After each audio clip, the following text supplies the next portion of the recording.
You know the famous joke, a journalist goes around and asks a Russian, a Pole, and an Israeli the same question. He first goes to the Russian. Excuse me, what's your opinion of the meat shortage? The Russian says, what's an opinion? The reporter then goes to the Pole. Excuse me, what's your opinion of the meat shortage? The Pole goes, what's meat? He then goes to the Israeli. Excuse me, what's your opinion of the meat shortage? The Israeli replies, what's excuse me? Norman Finkelstein speaks for no one but himself and a handful of people who have such hatred for America.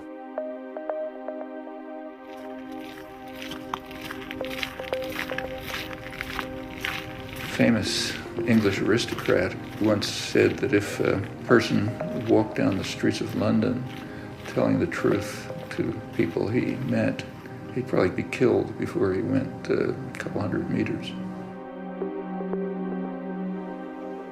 Excuse me, every single member of my family on both sides was exterminated. Both of my parents were in the Warsaw Ghetto Uprising. And it's precisely and exactly because of the lessons my parents taught me and my two siblings that I will not be silent when Israel commits its crimes against the Palestinians.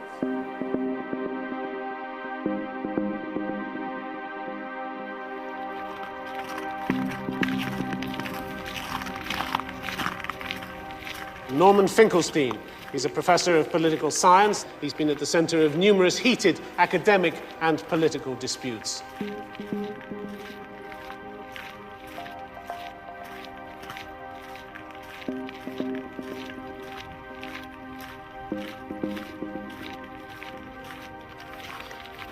Who has ever managed to stifle you? We look at you, there's a plethora of books out there, The Rise and Fall of Palestine, The Holocaust Industry, Reflections on the Exploitation of Jewish Suffering, Beyond Chutzpah.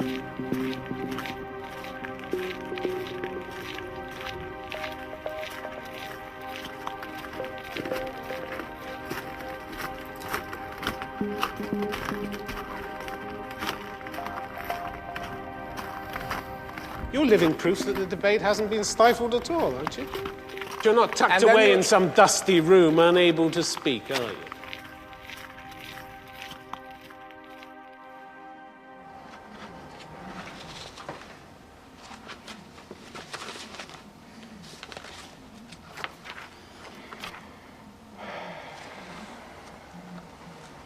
Today, a debate and a new book called The Case for Israel. It's by Alan Dershowitz, who is one of the nation's foremost appellate lawyers, Felix Frankfurter Professor of Law at Harvard Law School. And why don't we start with you laying out the thesis of your latest book, The Case for Israel? Well, I wanted to write a progressive liberal case for the two-state solution, which I think that most Israelis favor and have favored for a long time. I argue in the book that no country in history faced with comparable threats, both external and internal, has ever tried so hard to comply with the rule of law. I compare Israel favorably to the United States in this regard. Norman Finkelstein, your response. I was asked to come in and discuss his new book. I went home, purchased one copy. In fact, I purchased two copies. I read the book very carefully. I did what someone serious does with a book. I read the text. I went through the footnotes. I went through it very carefully. And there's only one conclusion one can reach, having read the book. And this is a scholarly judgment. It's not an ad hominem attack. Mr. Dershowitz has concocted a fraud.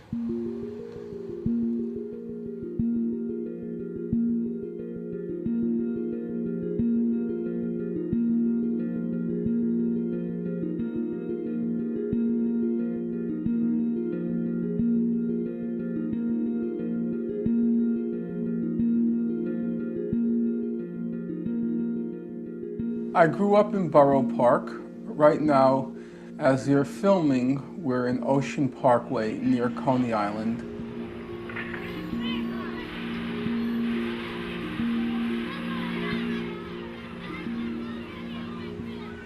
It was a simple neighborhood. I wouldn't call it poor. We were not poor then, we were simple. My father was a factory worker. My mother stayed home with the kids. I don't have acute memories of Borough Park.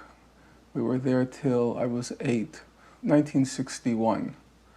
We moved to an upwardly mobile, lower middle class neighborhood. It's called Mill Basin. It's also very near here.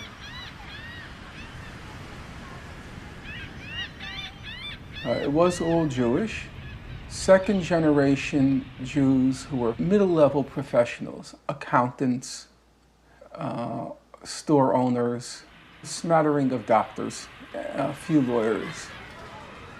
Very ambitious and very aggressive. This was an elbow neighborhood.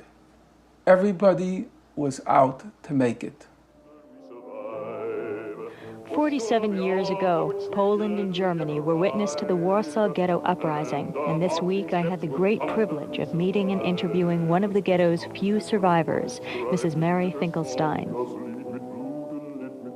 I remember that my biggest desire and dream was that if I ever survive, I will stay tall and tell people the story. I now am strictly a pacifist, and I believe that if you kill, you don't achieve. With the first killing, you already lost.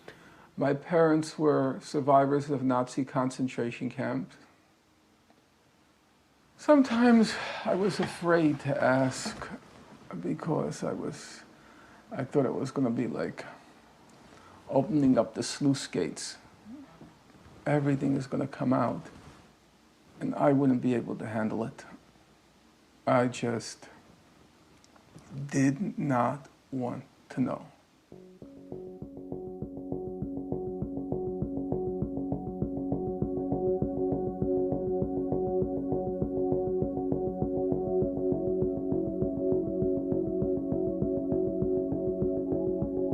My first involvement publicly and politically with the Israel-Palestine conflict was the Israeli invasion of Lebanon in June 1982. The estimates are, somewhere around 20,000 Palestinian and Lebanese, overwhelmingly civilians, were killed. Immediately as the war began, I started to demonstrate outside the Israeli consulate, right off 42nd Street. I was out there every day, every night, and I had a big poster which read, "This son of survivors of the Warsaw Ghetto, Auschwitz and Majdanek will not be silent. Israeli Nazis stop the Holocaust in Lebanon." I did manage to get all of that on one poster. And so I started to read voraciously on the Israel-Palestine conflict.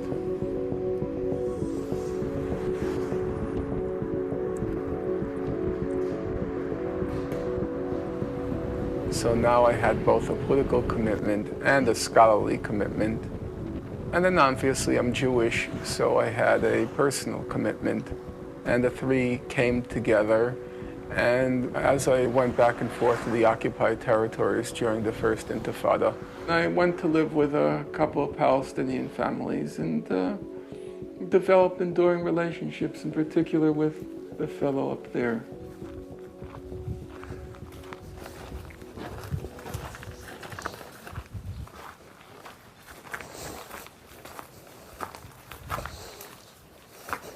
He came in 1988. The start of the first Intifada. And Norman, the very good thing about Norman, he did not hide the fact that he was a Jew. Even it was very dangerous at that time to, tell people that you are Jewish. And he came, and from the very first minute, we liked Norman, he liked us. And we became friends.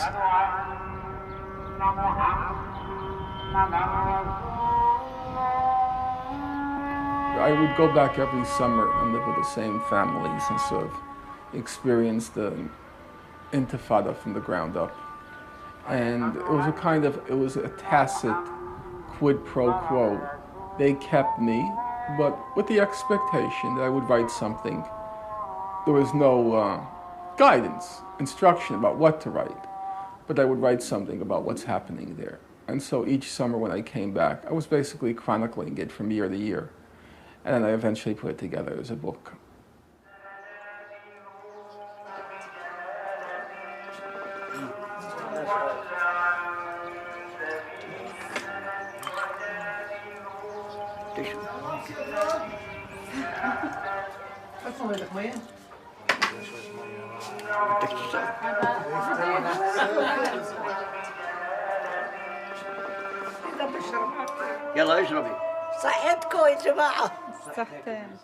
It was summer 1989, and we talked together, Norman and I, and Norman asked several questions. He asked me if I like Jews, and I said no. At that moment, Norman revealed the fact that he was a Jew himself. I was shocked and afraid at the same time. I didn't expect that he is a Jew, this is one thing, and I am talking to someone that I have just revealed that I hate.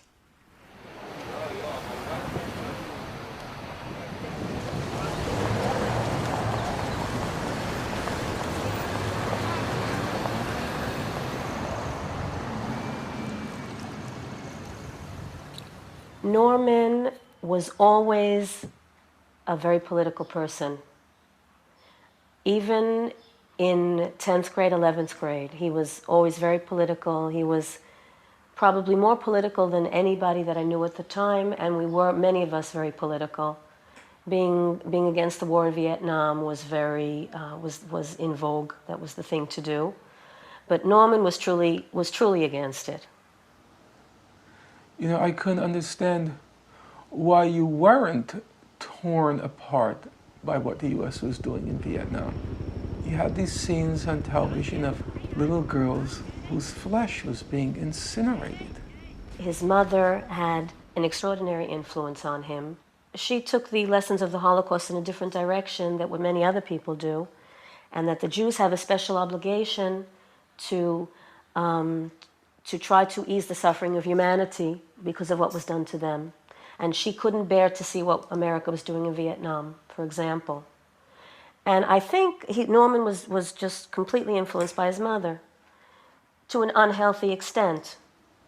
From early on, in every facet, my life as a Jewish person, my life as a American, every facet was out of step. I grew up in this very peculiar household in which values were deeply instilled. I mean, other people gave lip service to the values, you know, the equality of humankind, war is wrong, and so forth. But in my home, it was not lip service. It bordered on hysteria. I mean, my mother reacted to war, not like, oh, it's wrong, a Sunday morning sermon. No. She reacted in almost a hysterical rage.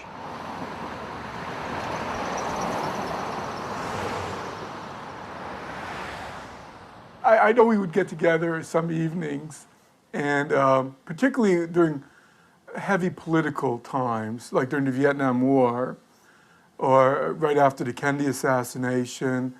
And there, everyone would kind of gather around the television, and my mother would normally be yelling at the television. She would get very, very irate over things that were being said. She and my younger brother, Norman, were very similar. They were both very political. Extremely so, very strong views. The most important thing that made Norman to be this exact person is that his mother telling him that it was so painful, so awful, that while they were going through this difficult situation, being face to face with death every moment in their life, nobody in the whole world cared. From my parents, I got the moral commitment. But what I got from Professor Chomsky was a way to articulate it intellectually without losing the passion and commitment. There was a way to do both. That's what I got from him. You read him, and there's a moral force behind his words. However, sometimes he could seem to be saying it very dryly, though not always. You know, the language of hoodlums and hooligans and murderers and thugs. I think I appropriated some of it from him. He entered my life at an important point.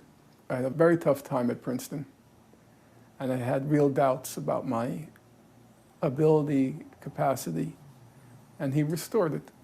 He said, "You have something to say." Well, I met him at the time he was a graduate student. He was a graduate student at Princeton in the Middle East Department, working on the history of Zionism.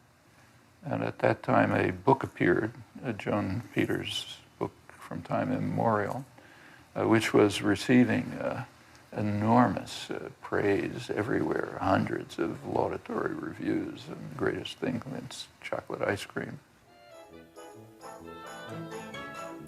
Shalom, hello again.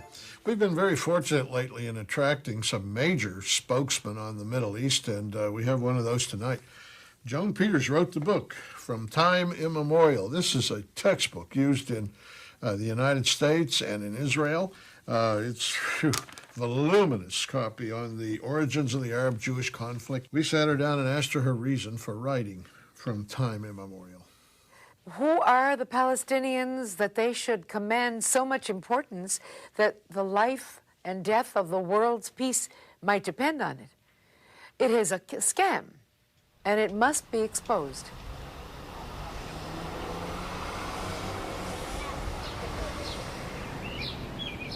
The book was completely preposterous and worthless. The book said that there were no Palestinians in Palestine until the Zionists came along and made the desert bloom, and then the Palestinians began to arrive to Palestine. It was the book that was of no value whatsoever. It simply recycled very old and stale Israeli propaganda. But it was the book that American Jews wanted to have because it completely whitewashed Israel. And the book was a huge success and received every accolade in America until Norman Finkelstein wrote a long review article in which he exposed the spurious scholarship behind that book. And I sent out my findings to like 25 people, typed them up. And then one Saturday morning, I got a call from Professor Chomsky. He said, "This is Noam Chomsky." And he said, "I read your findings, and they sound right to me." I answered him. He told me later I was the only person who answered him. And his question was, does it look as if this is a good topic, a serious topic to study? And he sent I said, I read it. It's very solid. It's a very good topic to study. But if you go into it, do it with eyes open. You are not only going to undermine this book and show that it's a fraud, but you're going to undermine the whole U.S. intellectual community. Everything that's meant to be controversial today, generally it isn't. But there are certain issues and certain subjects where debate can be difficult.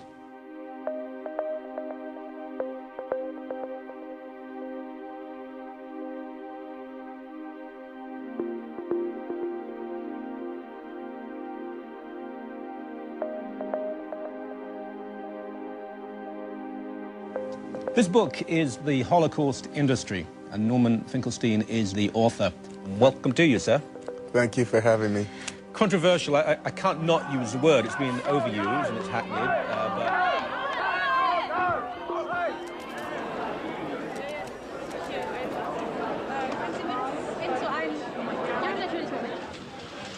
Norman Finkelstein, weitergeben. Norm, the floor is yours. I remain faithful to the horrendous suffering of my late parents, yet the Nazi Holocaust has long ceased to be a source of moral or historical enlightenment. It has become a straight-out extortion racket. A handful of American Jews have effectively hijacked the Nazi Holocaust to blackmail Europe.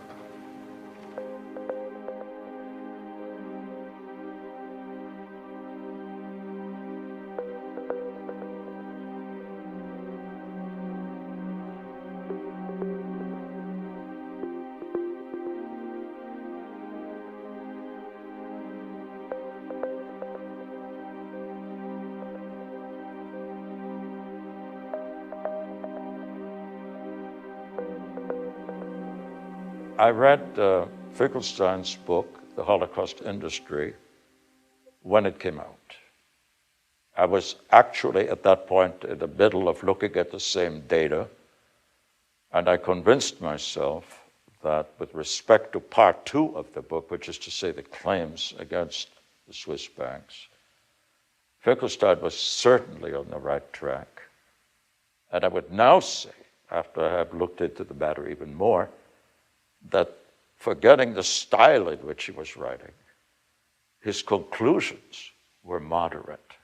Norman is a very careful scholar, and he feels very passionately about the Holocaust. His parents are both survivors of extermination camps, and he was deeply, he was deeply involved in their lives and their tragedies and so on, and knows everything about the Holocaust. But and we see somebody using it, exploiting it, demeaning the memory of the victims for personal gain. He doesn't like it. I can understand that. These Holocaust hucksters have become the main fomenters of anti-Semitism in Europe, as well as the main purveyors of Holocaust denial. I do slightly disagree with the tone of his voice when he discusses these matters, because I do feel that remembrance, especially organized remembrance, is costly. It doesn't just happen. It isn't just done by volunteers. And there is no avoiding something like an organization that can be called an industry.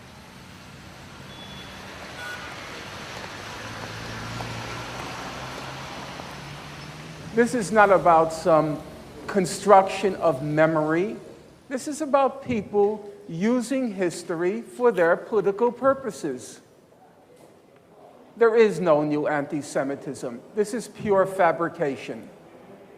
There is a creation of a new anti-Semitism to serve the same purpose as was used for the past 20 years, the Holocaust industry. To divert attention from what's being done to the Palestinians. So everybody is talking about the new anti-Semitism instead of what's being done to the Palestinians. And in a wonderful inversion to turn Israel and its supporters into the victims and turn the Palestinians and their supporters into the victimizers, turning reality totally on its head.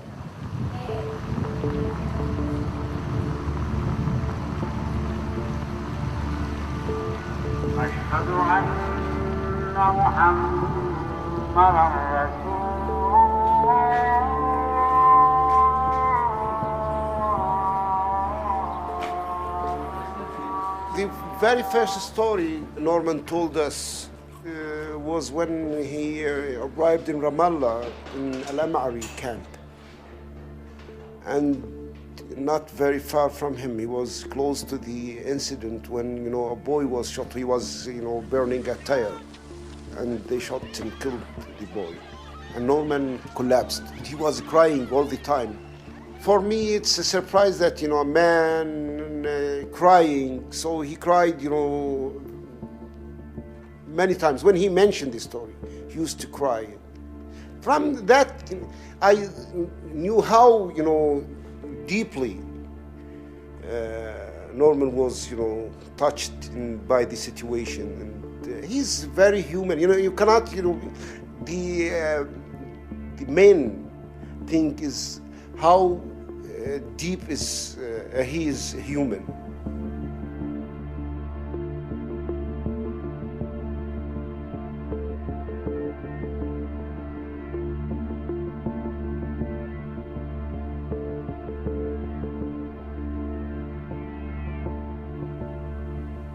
My late mother did not like what I had become. She was afraid, and she was very guilty. She felt I was Frankenstein's monster, in this case, Finkelstein's monster. I had taken her too literally, taken it too much to heart, and she felt I was destroying myself.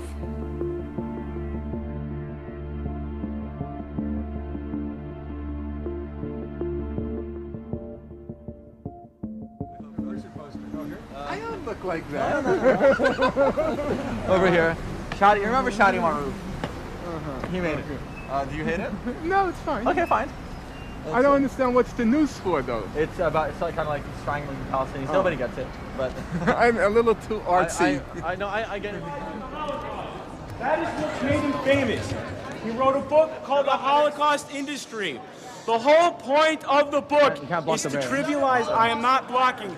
The whole point of the book was to trivialize and minimalize Jewish suffering that took place in the Holocaust. That has nothing to do with the conflict that's going on in the Middle East. The only thing that it does is it adds to the tension on campus. He made his entire career is based on trivializing the Holocaust. Let Norman speak! Let Norman speak! Let Norman speak! This is a strange school. I'm serious. You know how often I speak, I never get demonstrations. I think the school is off the map.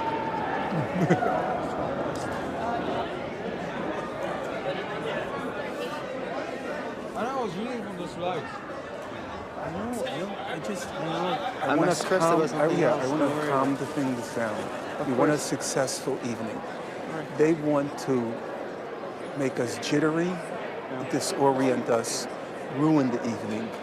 So we have to not play into their hands. That's true. Calm. Mm-hmm. If they shout, let security take care of it. Okay. But don't let them ruin the evening. Okay?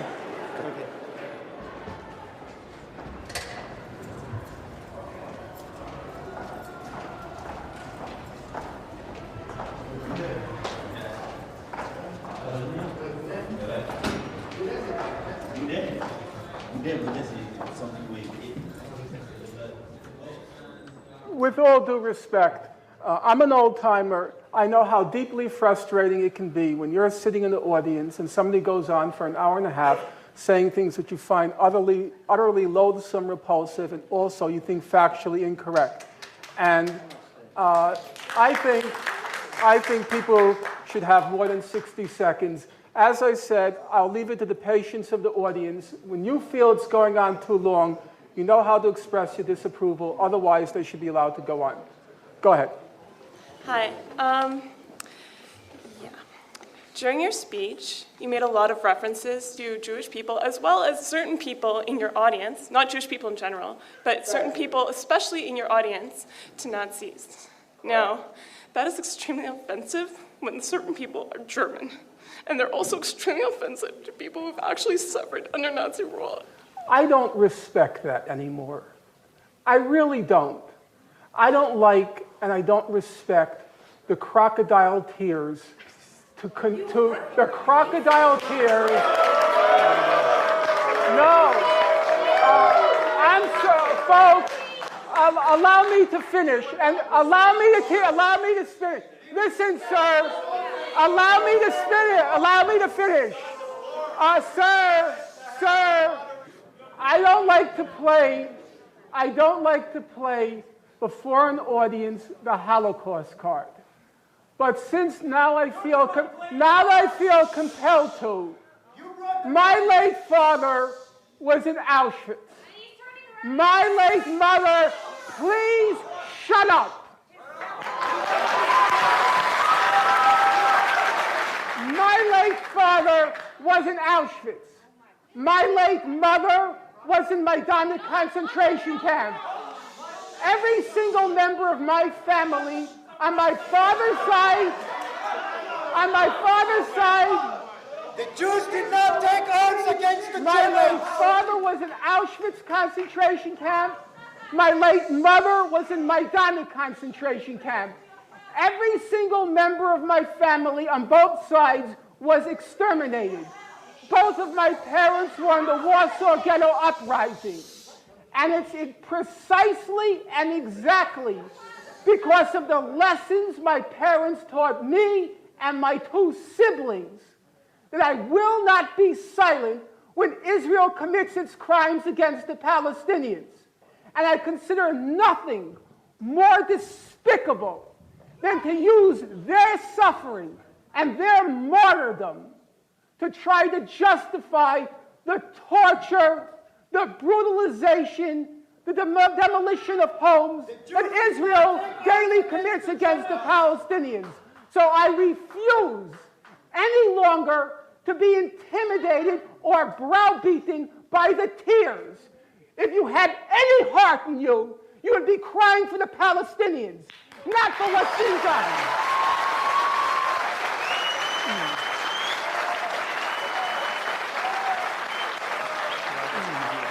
What? Could I just calm the audience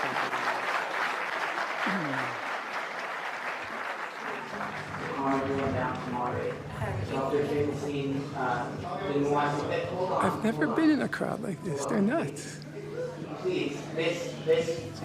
whoever came to this law. I think it's pretty audacious when people try to play the Holocaust card with me. I think that's pretty nervy. What percent of the audience was opposed to me? About a quarter or a fifth? A quarter. The girl in the dark t-shirt who was yelling about the anti-Semitism throughout the thing, she began to yell, well, they're probably turning over in their graves right now. Sorry, my parents were alive throughout most of my struggle, and they totally supported me. That one won't work. It's not like I did About Face in 1995 when my parents passed away. I've been doing this since 1982. They heard every word. I never heard an objection. Believe me, sometimes I wonder whether it's worth it. As I like to say, speaking as a devout atheist, thank God that in His almighty wisdom He made us mortal. We don't have to endure it through eternity. Norman Finkelstein is a classic anti-Semite. He invokes the oldest stereotypes against the Jews. If he were not a Jew, that is, I don't think he is a Jew. He is, as someone once put it, he's Jewish only on his parents' side. If he were not a Jewish person or a person of Jewish heritage with a name like Finkelstein, nobody would have any doubt that he was an anti-Semite. It's only because he's Jewish. Sometimes I feel that he's a self-hating Jew. He's certainly a Jew-hating Jew. She's the same, right? I suppose that's the same thing. He definitely, his most vehement and rabid criticisms are of Jews, it seems to be. Why does he hate? I don't know. I really don't know. But his criticisms of Jewish lawyers are so full of hate and so full of contempt. The way that he's singled out Israel for criticism.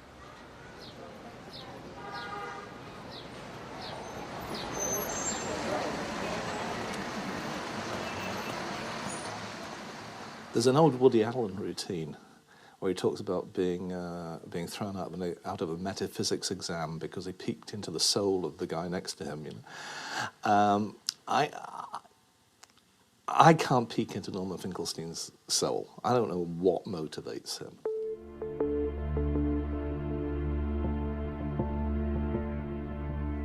I've met in my career a lot of Jews who have issues with aspects of their own identity. The point is to look at what he does and the effect of what he does. He's created a phantom Israel, a monster Israel, that bears no relationship to the real country that I live in. It's good to be critical of Israel. Many Israelis are critical of Israeli policies. Many Israelis are anti-Zionist even. I have no problem with people challenging and critiquing Zionism, Israel, Israeli policies. I would never call a person who merely did that anti-Semitic. What Finkelstein does goes well beyond that. For me, the Jews from the left who only see evil in Israel are probably representing a problem within themselves. They are struggling with their identity, they're struggling with their Judaism, they're struggling with their heritage. Okay, for argument's sake, let's assume it's true. Let's say I have deep identity conflicts. Let's assume it's all true. What's the relevance? The only relevant question is whether what I'm saying is true or false. Let's say Einstein had deep identity conflicts. How does that influence one's judgment about his physics?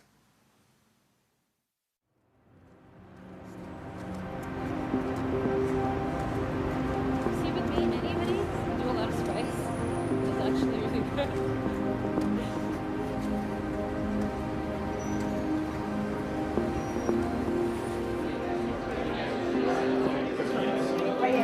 Yeah, it's it. Just found out about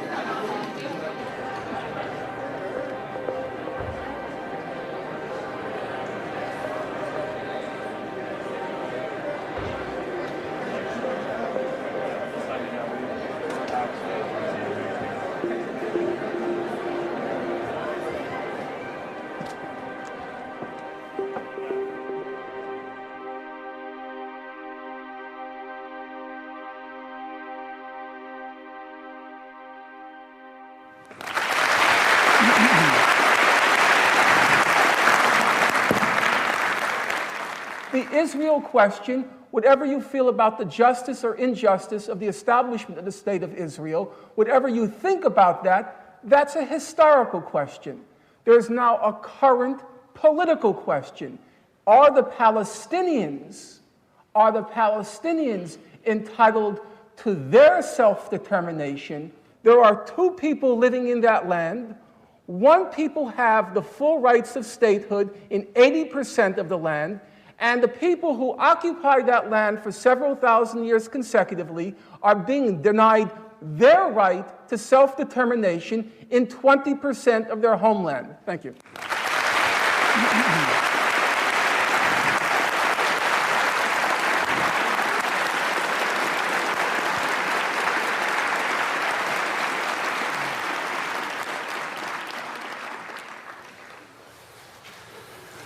I don't entirely agree with the previous speaker. This isn't the Israeli-Palestinian conflict. It's the Israeli-Palestinian front of the Arab-Israel conflict. A Wall Street Journal journalist called Daniel Pearl goes to Pakistan to do a story on Islamic extremists. And he gets kidnapped. Now, they kidnapped him because he was an American journalist, and therefore, obviously, like all American journalists, he must be a CIA agent. But once they'd kidnapped him, they discovered, double word score, he was a Jew. and as a matter of fact, technically speaking, an Israeli. They got so excited about it that they made him confess on camera,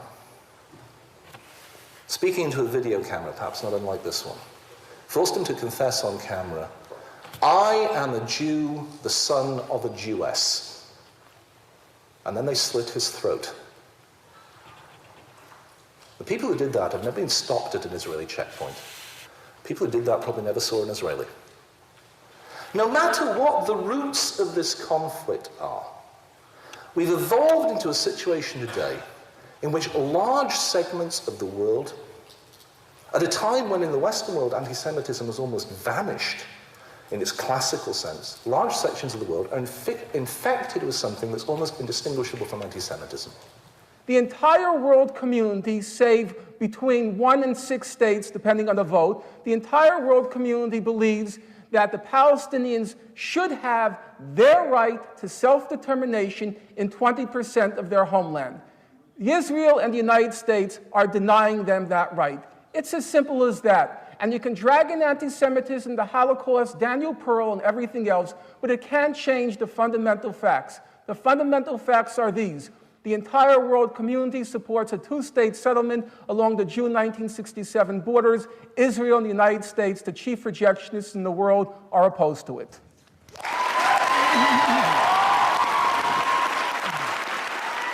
I have many issues with Mr. Finkelstein's position, but chief among them is his notion that really this situation which has persisted in the Middle East for decades really comes down to something very simple. It's all the fault of the Israelis, but I think there are a number of reasons that could explain Mr. Finkelstein's popularity with those individuals who support the Palestinian side of the Middle East question. First, he is, without doubt, a well-read and articulate spokesperson of their cause. Second of all, and I have to really be quite candid here, the fact of the matter is that Norman Finkelstein is a member of the Jewish community, and to have a member of the Jewish community speak out against the state of Israel gives his words a certain cachet that a non-Jew or a Palestinian spokesperson simply would not have. Your name? Mohammed. M-O-H-A-M-M-E-D? Okay. A fellow writes, 2 hours have now passed since leaving the debate at the U of Toronto, and my blood pressure and pulse rate are finally back within normal limits. I have one question for you. Do you, an educated, articulate scholar, really believe even 1/10 of 1% of the nonsense you vomit out on your audience? Or is it just a cleverly calculated con to get attention? So I wrote him back saying it's worse than you think. I believe 100% of what I said last night. And we got into an extensive email correspondence, at the end of which he recommended that I join the Flat Earth Society, and that's where matters ended. It was funny.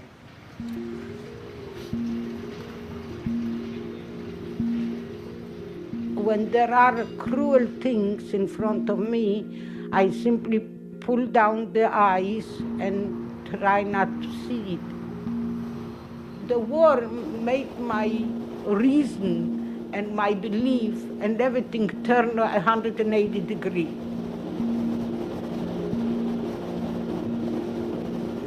You're supposed to go in the back. I don't care. Actually, you should go in the back. Go in the back. You don't know what's going to happen. Nothing's going to happen. Well, you don't know that. This is a little different crowd. We don't have to go for the silliness. I can walk in through the front. Nobody's going to assassinate me. Just because look at the crowd here. Somebody threw an egg at you or whatever. You don't put yourself in there.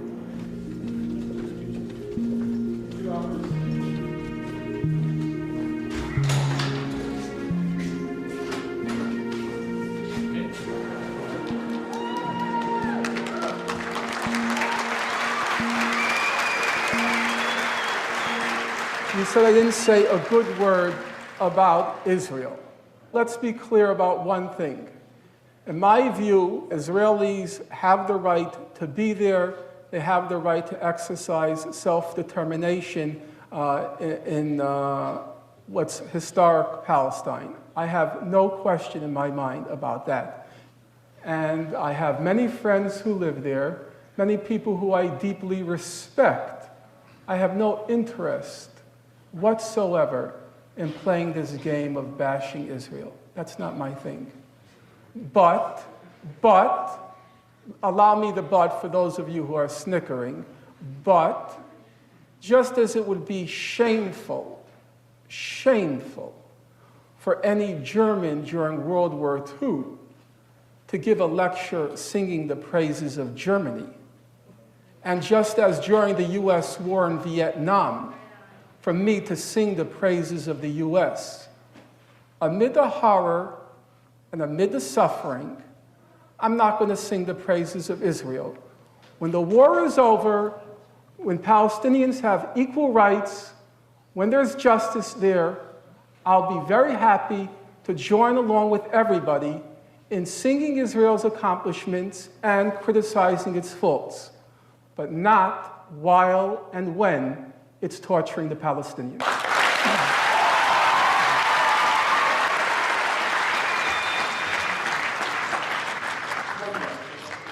This is the final question. Thank you once again, Dr. Finkelstein, for your visit. But my question to you is, why have you left out the other side of the equation? Why have you completely not mentioned Palestinian terrorism? We do have the problem that every time an effort is made on the Palestinian or on the European side to negotiate an end to the violent attacks against Israel, which I have no fear at all calling terrorist, so long as you have no fear calling the leader of the State of Israel one of the main terrorists in the world today.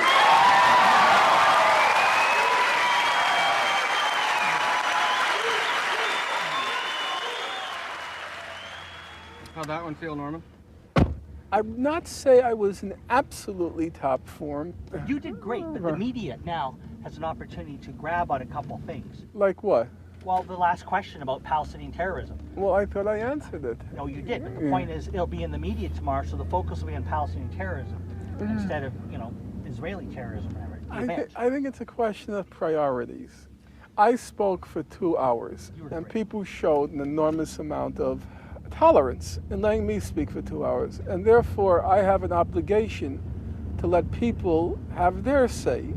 I'm saying things which deeply upset many people in the audience.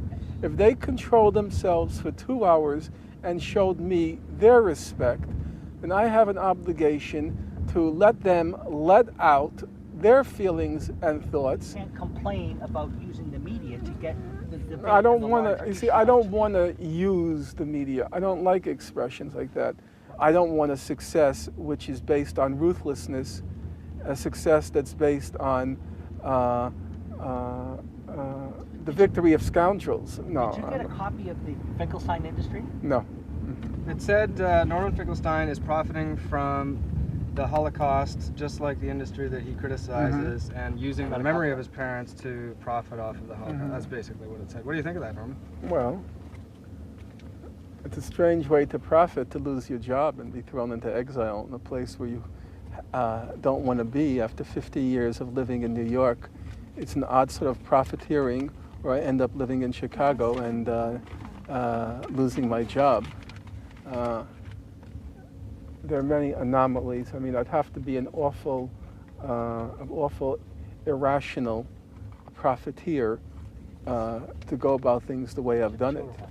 I mean, I'm not complaining. I'm not saying I've suffered a martyr's life, but the claim that I made out better by taking the political positions I've taken, and had I not taken them, I think that's a little bit absurd. I didn't make out so well. I'm heading towards my 50th birthday this year. I still don't have a tenure track job.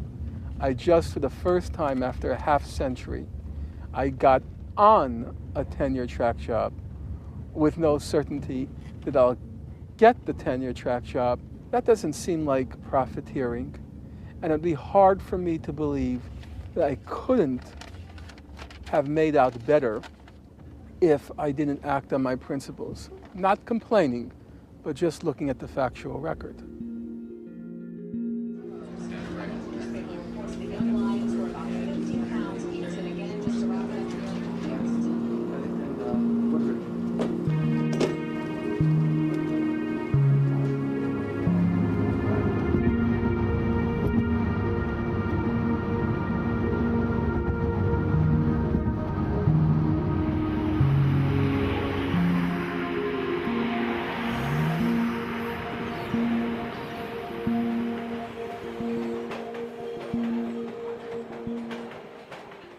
I can't say ours was a happy household. My father never said a word. Never a word. My mother, she always tries to derive lessons from what she experienced. She was always analyzing what happened. She thought that, you know, in the camps, you saw the secret of human nature. So she always was processing it and reprocessing it in her mind. And she, you know, like, even like 40 years later, she says, now I understand what happened there. Like suddenly something clicked that made sense of an experience. So there was no topic that we would discuss. Anything would come back to her experiences in the camp. You could be talking about a petunia. It goes right back to the war. Everything went right back to the war. There was another disco song, which you all know, I Will Survive. And I Will Survive is about a woman whose boyfriend, you know, dumps her or leaves her, and she says, I'll survive this. My mother loved the song. She didn't know the lyrics. She just knew the refrain. And the refrain for her was the war. So,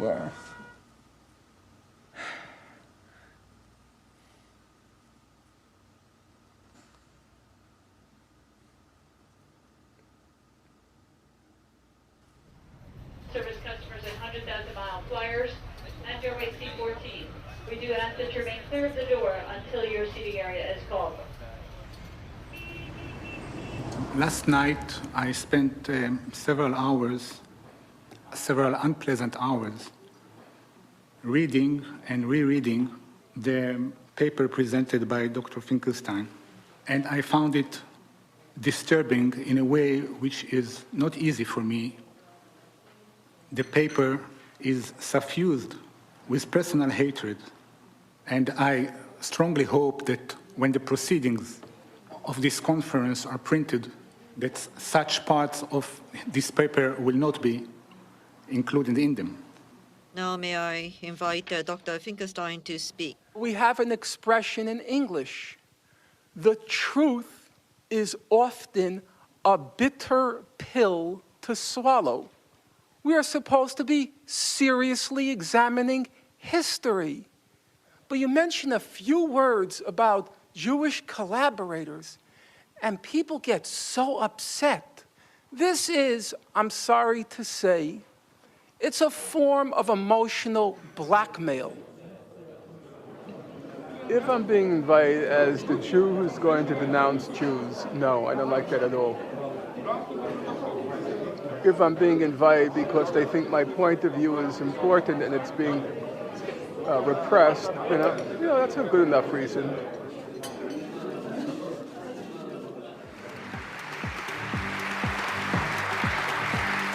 Ladies and gentlemen, good evening to you and welcome to a very special session of the Doha debates. And we're here in Britain as guests of the Oxford Union, the most famous debating chamber in the world and the inspiration for the Doha debates.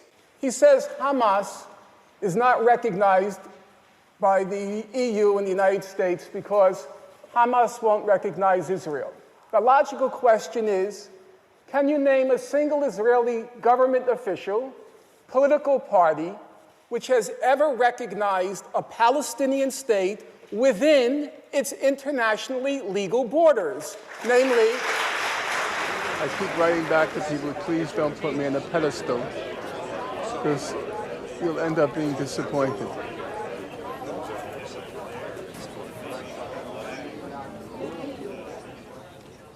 I'm wrong? I will give you. I'm wrong? Okay. How about international law, the World Court? Do you agree with that? They said occupied Palestinian territories, the whole of the West Bank and Gaza. Do you agree with the court? No, the point, yes, I agree with that, but this was an advisory opinion, as you know very well. This was not a binding decision with the binding force of the necessity to implement. Do you agree with their opinion? Do you agree with their opinion?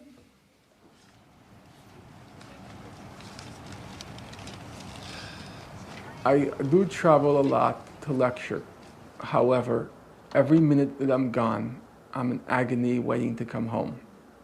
I am a very sedentary person. I like my books, my computer, my work, and my neighborhood.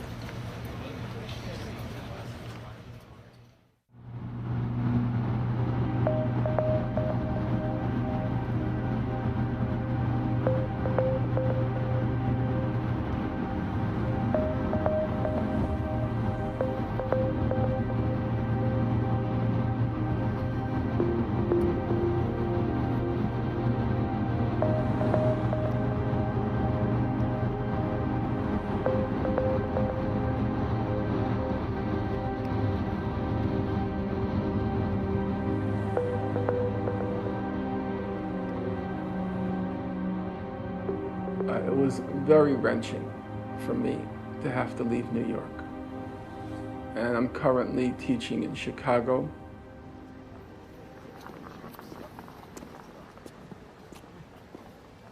I'm not happy with what happened. I didn't ask for a lot. I was earning $18,000 a year at Hunter. Nothing. And they kicked me out in the street after 9 years. In my view, there is one kind of argument which I think has a certain amount of credibility. And it's that kind of argument that I want to look at this evening. So, the argument goes something like this. Palestine has a special meaning for Jews, that from a biblical point of view, from the point of view of the history of the Jewish people, Palestine has a special resonance for the Jewish people. I'm not easy to get along with. I know that. But I like young people. I like to be in the classroom, and I like the play of ideas. I think ideas are exciting. And I like to convey that to my students. To imagine a Jewish state in Argentina, in Uganda, or elsewhere, simply from the point of view of the Jewish people, makes no sense. Imagining a Jewish state in Palestine makes sense for the Jewish people. We're talking to Professor Alan Dershowitz. He's author of a new book. It's called The Case for Israel, in debate with Norman Finkelstein. Among his books, The Holocaust Industry and Image and Reality of the Israel-Palestine Conflict. Now, in 1984, one Joan Peters published a book called From Time Immemorial. The book was universally recognized by serious scholars to be a fraud. Without wanting to toot my own horn, I'm widely recognized as the person who exposed the fraud. I know that book inside out. I read it at least 4 times, and I went through all 1,854 footnotes. I started to read your book, Mr. Dershowitz. I then came to chapter 1, footnotes 10, footnote 11, footnote 12, footnote 13, footnote 14, footnote 15, footnote 16. All of the quotes are from Joan Peters. They are so from Joan Peters that you have a long quote here from Mark Twain on pages 23 to 24. Mm-hmm. I turn to Joan Peters, page 159 to 60.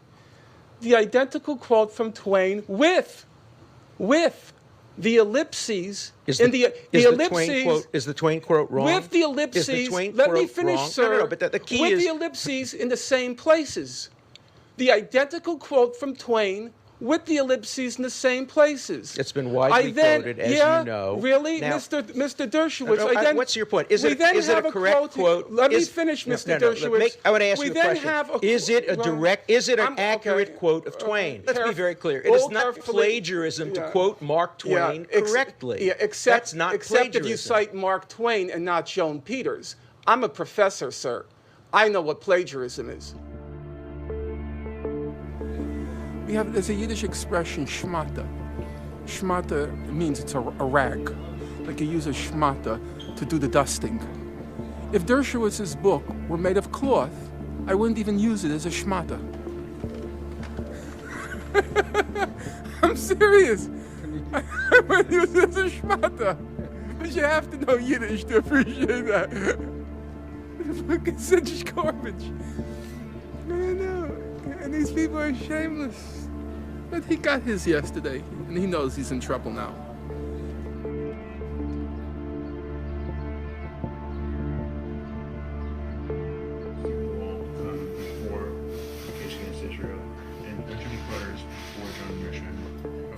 In the radio debate, he didn't challenge my positions. He accused me of plagiarism.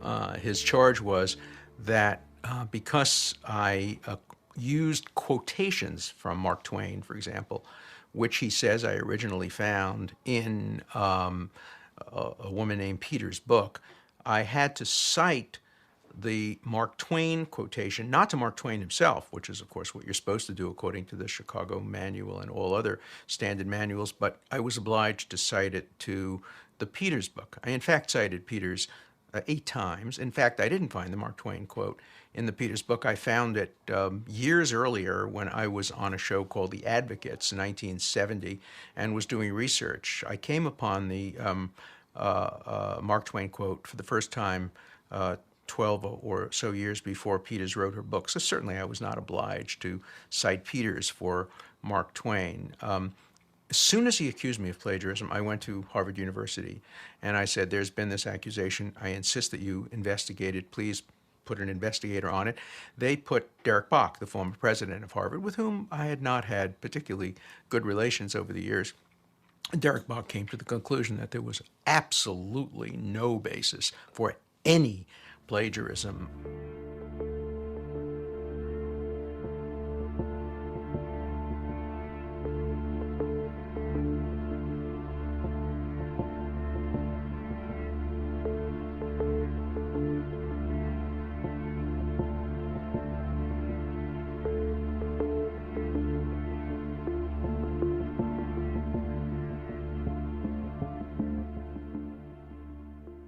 You're listening to Worldview from Chicago Public Radio, and we've been talking today with Norman Finkelstein, Assistant Professor of Political Science at DePaul. Finkelstein's always had a controversial edge, but the controversy never ends in his conflict with Harvard's Alan Dershowitz. It began on the Democracy Now! Radio program several years ago when he alleged that Dershowitz's book, The Case for Israel, was plagiarized. More recently, Dershowitz has mounted a long campaign against Finkelstein's tenure bid at DePaul. The president of DePaul University has until about the middle of this month to decide on the matter. That was Dr. Finkelstein. He's a professor at DePaul University who might get his tenure on Tuesday if the university allows it. But how can people like this be teaching our children in the classroom? Professor, thanks for joining us. I've got to start off by asking where things stand on your tenure battle at DePaul University. Have you become too hot for American academia to handle? The American Association of University Professors has been watching Finkelstein's case. It would suggest the demise of the American system of higher education if administrations could simply act unilaterally to get rid of faculty members it chooses not to have around. Stop the witch hunt! Tenure now! We will resist! Won't back down! Stop the witch hunt! Tenure now! We will resist!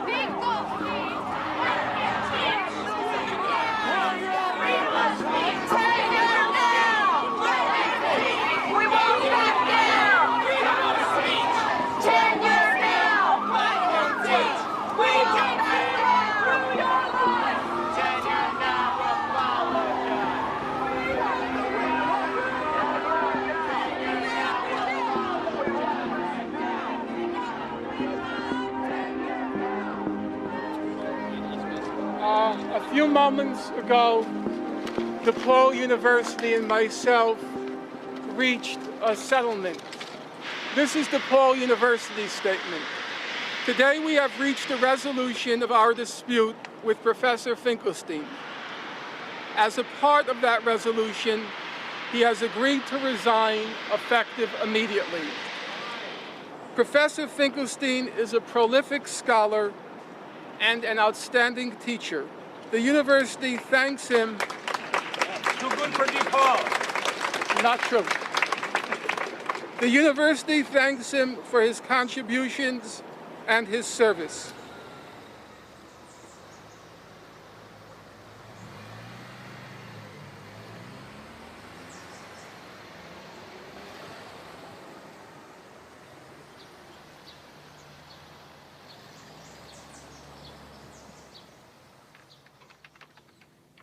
I know a great deal about the Finkelstein tenure case because DePaul asked me to write a letter on Finkelstein, which I did, and then I followed the case very closely from start to finish. And I think this is an open and shut case. I think that Finkelstein should have gotten tenure. He's not a teacher. He's a propagandist. He's not a scholar. He simply writes screeds. The scandal was that DePaul University ever appointed him. In the first place, they appointed him because hard left professors who didn't care at all about his lack of scholarship just liked his ideological radicalism and lowered the standards to appoint him.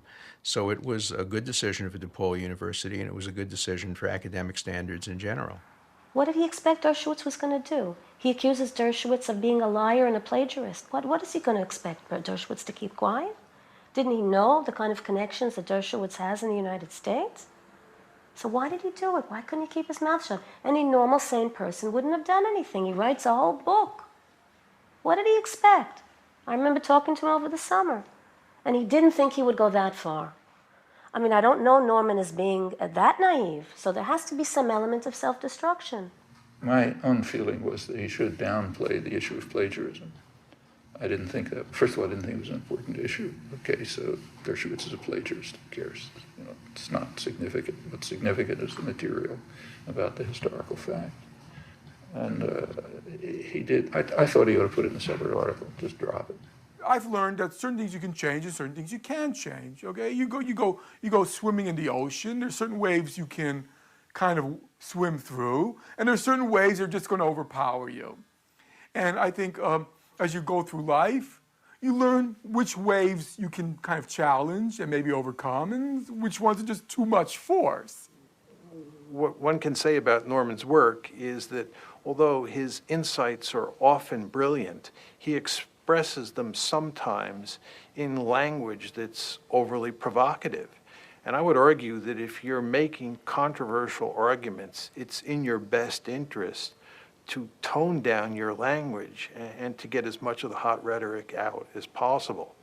And I think Norman does not do that.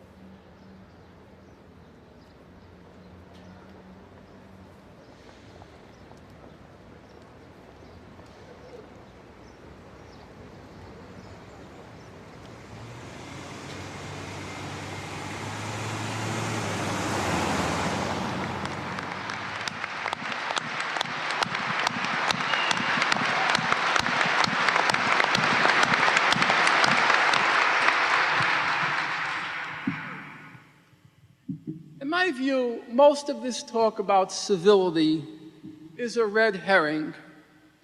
When you consider that our best universities eagerly recruit indubitable war criminals, whether it was Columbia that sought out Kissinger, whether it was Georgetown, which employed Kirkpatrick, or Stanford, which now has Rumsfeld, when you consider that professors in our best universities advocate torture and the automatic destruction of villages after a terrorist attack, when you consider all this, it becomes clear that the question of civility, whether one treats his or her critics according to Emily Post's rules of etiquette, however real the question is by comparison a meaningless sideshow or just a transparent pretext for denying a person the right to teach on account of his or her unpopular political beliefs. Thank you.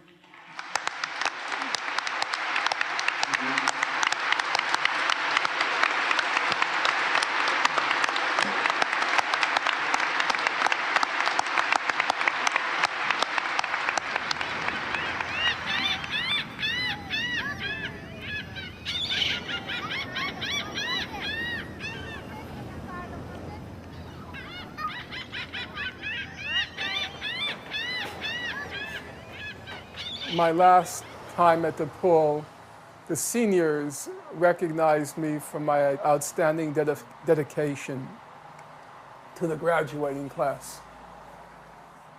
And I would be remiss if I didn't mention Paul Robeson, who was my hero when I was growing up. I discovered him in 1970. I listen to it now more, the spirituals that he sang. The other day I was just vacuuming my apartment and I listened to the spiritual that goes, some come crippled and some come lame, bear the burden in the heat of the day. Some come walking in Jesus' name, bear the burden in the heat of the day. And it suddenly clicked to me what it meant. Some people are born crippled, and some people are born lame, and they have to bear that burden their whole lives. So, for me, it reminded me, don't start wallowing in self-pity. Some come crippled and some come lame. We all bear our burdens in the heat of the day.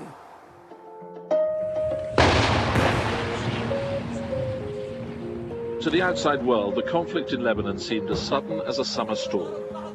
When the fighting stopped a month later, 1,200 people had been killed, most of them civilians, and the map of where power lies in the Middle East had been redrawn in ways that no one expected. Many of those involved, here in Jerusalem, in Lebanon, and indeed in the capitals of the West, have since admitted that mistakes and misjudgments were made.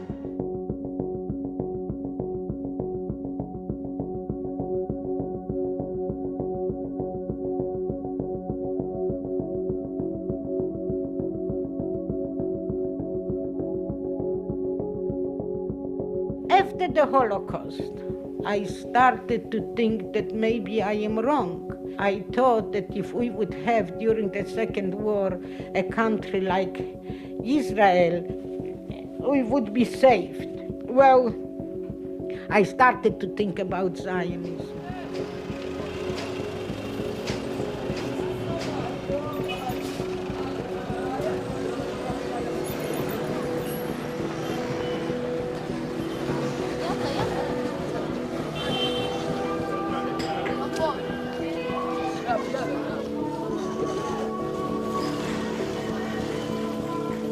لا بلاش.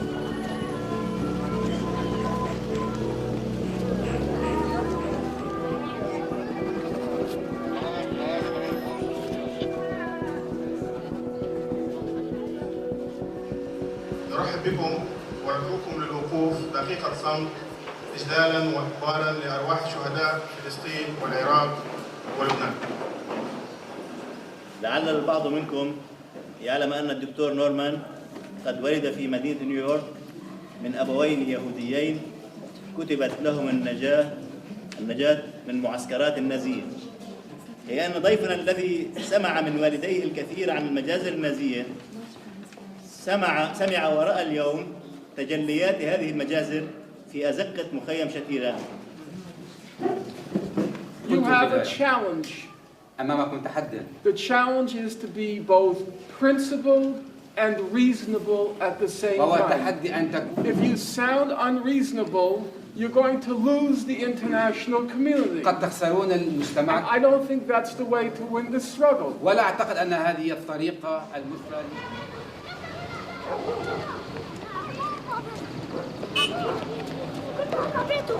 It is very important that we have Americans here who want to show that not all the American people are against the Palestinian rights. We know when the people knows the reality, they are on the reality side. Give Alec. Give Alec. Give Alec. What's this?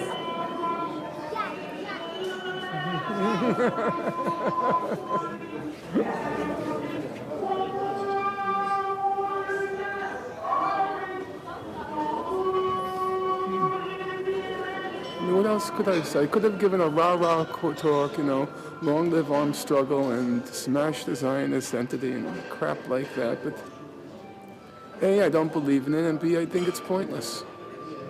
I did what I can, which is to talk reasonably intelligently about possibilities for change in the U.S. But it's been tough. There was one woman, it's sort of like how a profound thing comes out from a simple person. She was lying in bed. She's 72 years old, and I asked her, "How old are you?" And she lives in a little hovel, rat-infested, open sewage. I said, "How old are you?" She said, "I'm 12 years old." I said, 12 years old? She said, "Yeah, 12. Because I left Palestine when I was 12 years old. And after that, there's been no life. So I'm 12 years old." It was a good line. You remember things like that.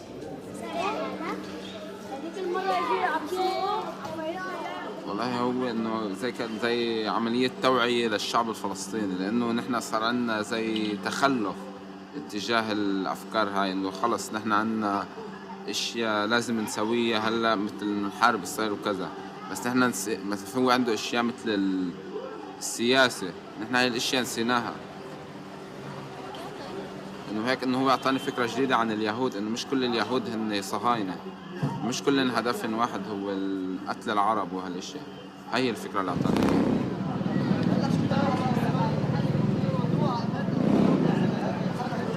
وجود الدكتور نورمان بيساعد كتير الفلسطينية على انه يرجعوا لبلدهم قصدي ما زالوا يهودي اذا حكي قدام اليهوديين بصيروا يجوا معه شوي شوي بصير بيقدر يهزم اللي بقلبها هلا فلسطين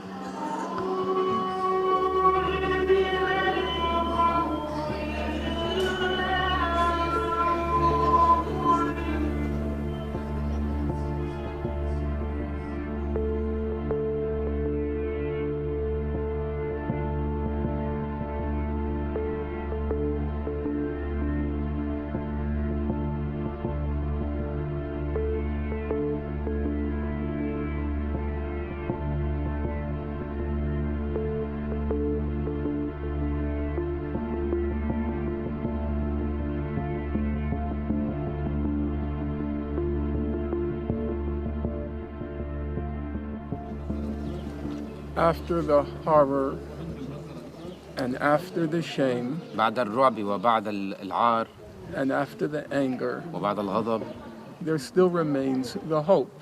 يبقى ثمة أمل.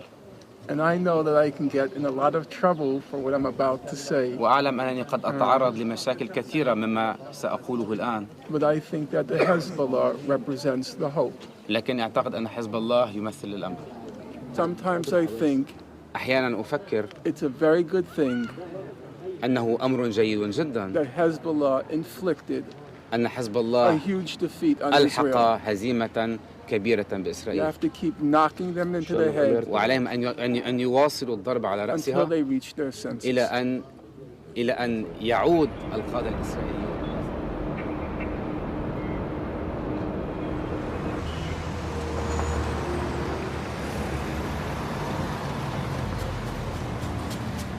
ضيفنا ببساطة الكاتب اليهودي الأمريكي نورمان فينكلستاين اللي اشتهر بكتابه صناعة الهولوكوست إضافة طبعاً لكتب عديدة عن موضوع الصراع الفلسطيني الإسرائيلي. يعني لما بتجي على لبنان بتكون زيارة محضرة لمسؤولين معينين ومنهم من ضمنهم يعني أطراف اللي هن حزب الله. There is a fundamental principle. People have the right to defend their country from foreign occupiers. And people have the right to defend their country from invaders who are destroying their country. And that, to me, is a very basic, elementary, and uncomplicated question.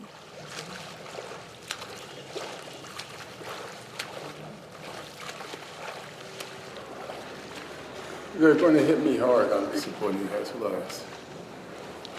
I'm not scared. It's always second thoughts. Should I have said it? Shouldn't I have said it? But it's what I feel. So I don't know. Like my friend Alan Narrett says, you've achieved a certain level of credibility, and one wrong move and they're going to totally discredit you, you know, and so you have to wonder where you should say what you think, but maybe you shouldn't say it. It's going to be used to discredit you, and I just don't know the answer to that. I know it's accurate, that's what I think, but then they run with it, and wherever I go, I start getting haunted with supporter of Hezbollah, supporter of Hezbollah, you know. Of course, those are my convictions, but do I then provide them with ammunition to attack me and make me an easier target? And I don't know the answer, I really don't. I'm just going to go back to 2 days, and what happens, happens.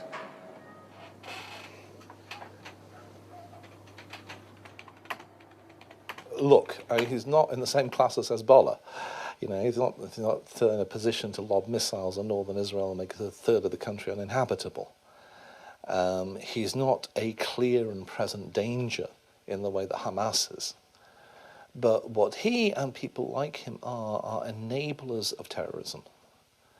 They're people who are creating a climate incrementally in which Israel's legitimacy is no longer considered axiomatic, in which violence against civilians is no longer axiomatically ruled out.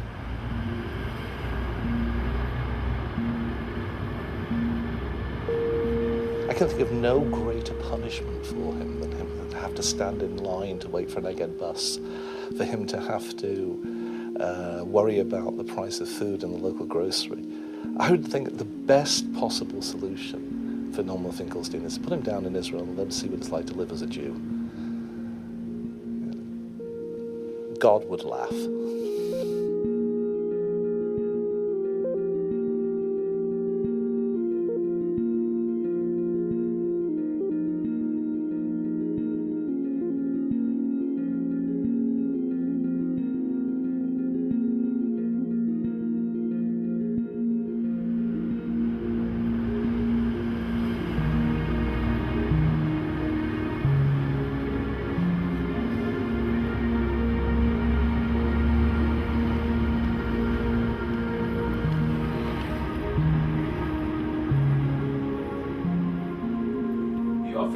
A radical. Mm-hmm. What is a radical? To me, it's more than qualitatively more than the usual discontent a person feels with the world. I see it as radically unfair, and therefore it has to be radically changed. Other people who think it's wrong, but the inequities are not radically wrong. It's the world, you know, who you choose, through whose eyes you choose to see the world. This is a radically unfair place, and it requires a radical change.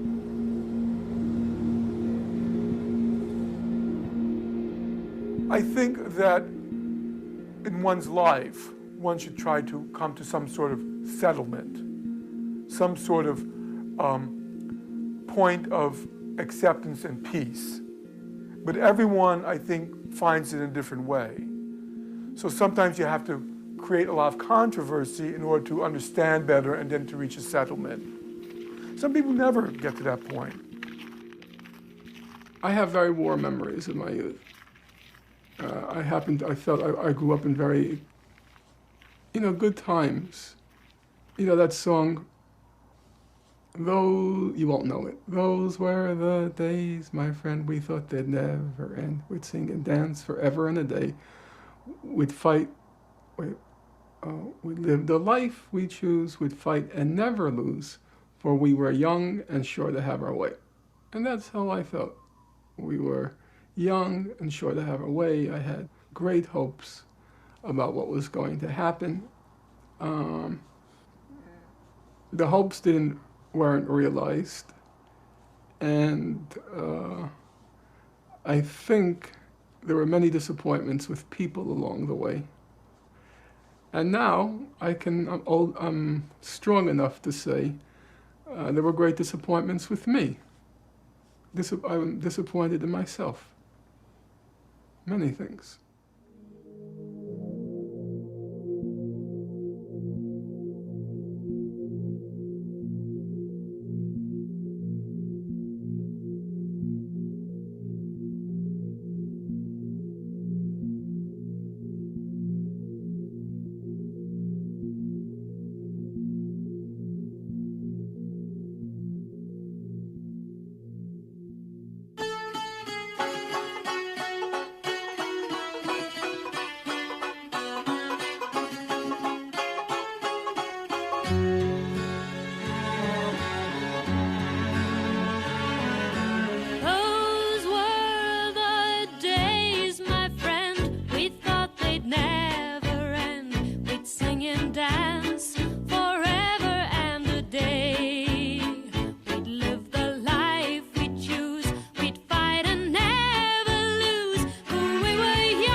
Just tonight I stood before the tavern. Nothing seemed the way